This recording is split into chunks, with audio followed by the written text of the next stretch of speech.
রাজ্যের জাতি জনজাতি থেকে শুরু করে সমস্ত সম্প্রদায়ের মেলবন্ধনের সবচেয়ে বড় উৎসব হল দুর্গোৎসব।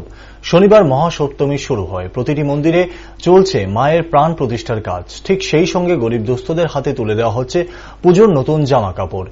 মহাসপ্তমী উপলক্ষে আগরতলা রামনগর পুর নিগমের 15 নং ওয়ার্ডের উদ্যোগে বস্ত্র বিতরণে উপস্থিত মেয়র দীপক মজুমদার, কর্পোরেটর শ্রীবাস দাস সহ অন্যান্যরা উপস্থিত ছিলেন। মেয়র জানান, দুর্গোৎসব উপলক্ষে সারা রাজ্যে বিভিন্ন প্রতিষ্ঠান, ক্লাব, পুর নিগম, রাজ্যের সরকার অসহায় দুস্থ গরিব মানুষদের পাশে দাঁড়িয়েছেন। 15 নং ওয়ার্ড সারা বছর বিভিন্ন সামাজিক কর্মকাণ্ডে লিপ্ত থাকে।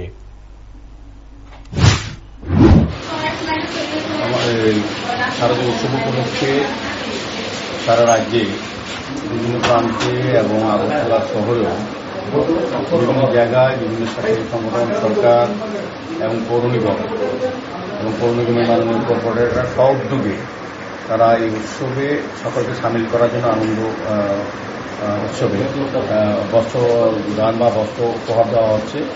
যাদের দুঃখ পরিবারের মধ্যে উদ্দেশ্য একটা হচ্ছে যাতে প্রত্যেকেই পুজোতে হাসি মুখে পরিবারের হাসি মুখ থাকে এবং তারা যাতে পুজো অংশগ্রহণ মায়ের পুজোতে যেতে পারেন, আনন্দে সামিল হতে পারেন। সেই উদ্দেশ্যেই আজকে আগরতলা পৌর নিগমের অন্তর্গত 15 নম্বর ওয়ার্ডের তিনি মাননীয় কর্পোরেটর, সকলের প্রিয় শ্রী নিবাস দাস মহোদয়, আমার সাথী, উনি এবার এই এলাকার কিছু ব্যক্তিকে, প্রায় 3 শতাধিক ব্যক্তিকে নতুন বস্ত্র তুলে দিচ্ছেন মা বোনদের মধ্যে। মূলত উদ্দেশ্য একটাই, আমাদের রাজ্যে চলছে মুখ্যমন্ত্রী ও সমস্ত জায়গায় ঘুরে বিভিন্ন ক্লাব প্রতিষ্ঠানে আমিও যাচ্ছি।